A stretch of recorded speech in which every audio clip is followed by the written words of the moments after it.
option picked up. Baker said earlier this week that he's more concerned about winning games and a long-term deal is, quote, a little bit on the back burner. Well, Browns owner Jimmy Haslam appears to be leaning towards an extension, saying, quote, we're pleased with where Baker is. Nacho, what did the Browns comment say about their belief in Baker? They truly believe in Baker like I believe in Baker. Like that? Fully and fervently. That? Yeah, you know me. I'm trying to take more from it than I want to take from it, but I'm going to take what I want to take because I want to take it. They truly believe in Baker, so like I believe in Baker, and it's very simply as to why. Why? They understand that Baker Mayfield's transgressions prior to their arrival was not because of Baker Mayfield. It was because of the other parties. They understand that, still. Kind of like your wife, Anne-Marie. Everything you tell her about me, she's a great woman, wonderful woman. She probably understands that the other previous engagements you had didn't work out, not because of you, Marcellus Wiley, but because of the other parties. If she can understand that and you can be a beneficiary of that, then I don't think that Jimmy Haslam can't understand the same thing and Baker can't benefit in the manner in which you benefited. They understand, wait a second, Baker, you struggled your sophomore year. You weren't great your freshman year, your first year in the NFL, but by that third year when we showed up, when Andrew Berry was the general manager, when Kevin Stefanski became the head coach, you balled. So, Baker, it wasn't on you, big dog. You just didn't have the right partner. You weren't tethered to the right individuals. Now that you're tethered to us, we see what you can do. Kevin Stefanski, in 1 year, 1 season as a Browns head coach, has more wins than the previous 7 head coaches had in their cumulative tenure. What do I mean by that? Eric Mangini, he was there for 2 years, 10 cumulative wins. You see Shermer, 2 years, 9 wins. Chazinski, 4 wins. You see the names. I'm not going to go through them all. But Kevin Stefanski, Andrew Berry, the new people in charge of that team, they understand, Baker, you are great. You just needed our help to make you great. We ain't going nowhere. You ain't going nowhere. We going to be great together. Oh, my God. You did dig for that one right there. That was not on the surface, not what I heard right there. Their comments tell me exactly what the reality is, that they're right on the fence about Baker Mayfield, just like his performance is, right on the fence. You see some good, you see some bad, you see some inconsistency. And I heard some inconsistent words from the owner, let me emphasize this word, owner Jimmy Haslam, who's been there since mid-2012. He comes out and says, yeah, playing old classic good cop, bad cop. You know what? As an owner, he says this. Well, Andrew Berry and Baker are having those conversations. We're going to circle back and talk about this. What owner do you know has to go, 1, delegate to someone else, and 2, get the intel from them to circle back to say we're going to make a decision? Last time I checked, the owner has the final say. The owner makes the final decision. So for him to play, I'm the good cop, but Andrew needs to talk that out. Andrew ain't gonna say nothing. And then had that conversation with Baker Mayfield, just told me what I needed to know.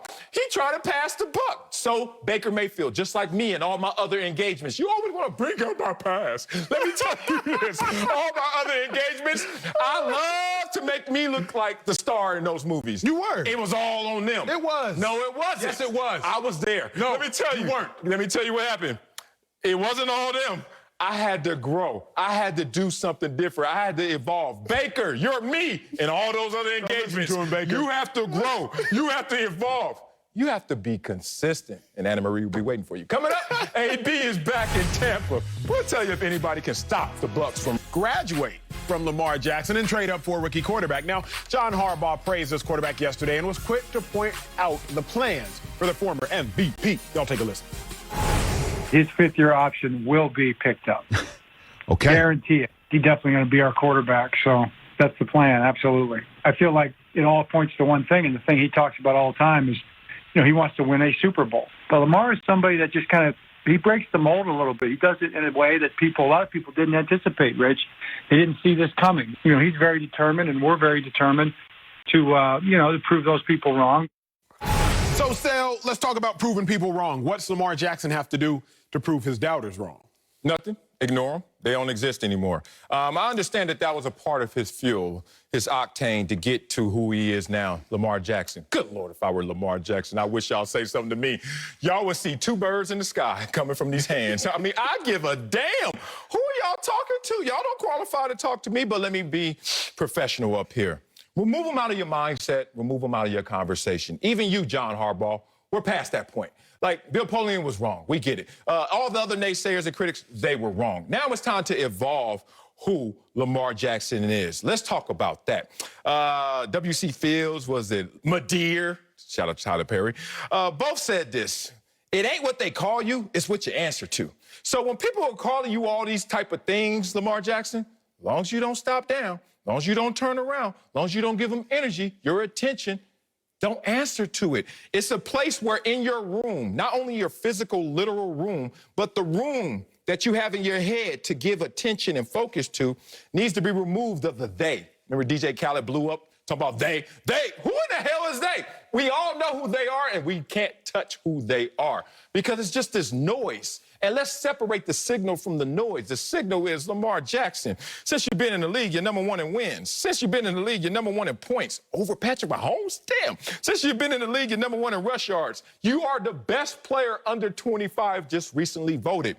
Keep all of that in terms of mental ammunition. And all these other people out here talking all that noise, you have already lapped them boys. So there's only one way Lamar Jackson can prove doubters wrong, and it's by winning a Super Bowl. Period. Don't choose. I have to, because it's true. Over the last 40 years, 18 quarterbacks have won NFL MVPs. Oh, here we go. Each of the 18 have at least made it to a Super Bowl, except for Lamar Jackson. Over the last 40 years, Sal, 18 quarterbacks have won MVP, and all them cats have made it to a Super Bowl, except for Lamar Jackson. Once you have won the individual award, which Lamar Jackson has done, and he did it to the highest level, there's only one more thing you can doubt. Can you win the team award? That's the only thing we can doubt about Lamar Jackson. I like that. We can't doubt if he can run the ball. Can't doubt if he can lead his team to a quality record. Can't doubt if he can win regular season games. Can't doubt if he can pass the ball from the pocket, led the league in passing touchdowns. We have nothing left to doubt except for, can you win the big game? We see it from other greats across other sports. Giannis Antetokounmpo, 2 MVPs back-to-back. He might win another one this year. The Bucks have the best record in the league the last 3 years cumulatively. But why do we still doubt Giannis? Not because he's not individually great. We don't doubt if he can win regular season games. We don't doubt if he can lead his team to a 1 seed. We don't doubt if he can be an MVP. We doubt, can he win a chip? There's only one thing we can truly still doubt about Giannis. There's only one thing we can still doubt about Lamar. Can you have team success at the highest of heights? If 18 former NFL MVPs that played your position made it to a Super Bowl, Lamar Jackson, you got to get in that group. You got to get in that club. That group is not going to protect him from the naysayers, protect him from the criticism, protect him from the doubters. It's not. You trying to tell me right now that Matt Ryan's protected from the doubters? He was on the trade block. He still may be. Draft ain't happened yet. You better watch yourself, Matt Ryan. Look at your house twice. Know your square footage. You may be up for sale. Cam Newton, oh, Lord. What? Cam Newton is exempt from criticism. The doubters have all left the building. Tom Brady is still getting doubted. Tom Brady gets doubted every single time. He has 7 Super Bowls. And people still keep saying, I don't know. The cliff is right here. He's about to fall off. Father Time, blah, blah, blah. And let's talk about somebody who's not that old and still not fully respected. Aaron Rodgers. I mean, come on. How many times is he going to have to win the MVP? How many times is he going to be the best quarterback playing? And his own organization still doesn't believe in him. So here's the thing. People always will talk trash. There will always be haters. There will always be the doubters. Why do you care? As they say when you go to church, even Jesus was crucified. So guess what? If I know that's the life, why do I even care what y'all talking about? Because even if I do accomplish it, Tom Brady 7 times over, y'all still gonna have something to say. You bring up a good point. Regardless, there will still be doubters. Yes. What I'm speaking to is, I guess, the largest group of doubters. Okay, I like it. LeBron James, the largest group of doubters right now, the largest group of haters, he didn't win 6 titles. Straight. Undefeated. Right, if he wins 6, if and when LeBron wins 6, there will still be, well, he wasn't perfect. Well, he still lost. Like, there will still be doubters, but at least you can eliminate the largest group of doubters. So now for Lamar Jackson, because you bring up a great point, his largest group of doubters is, can Lamar Jackson win in the playoffs? Thus far, he hasn't shown us the ability to do so consistently, 30-7 in the regular season, 1-3 in the postseason. Completion percentage goes down, passer rating drastically down, passing and rushing touchdowns, you can just see in perspective and imagine how those go down, obviously, along with giveaways. 7 giveaways in 4 games as opposed to 28 giveaways in 37 games. Are those better teams he playing against? Of course. But, even with all that being said, yes, he will eliminate a large group of doubters, but Lamar Jackson, like Marcella said, you can't eliminate all of them. Hell no. Coming up,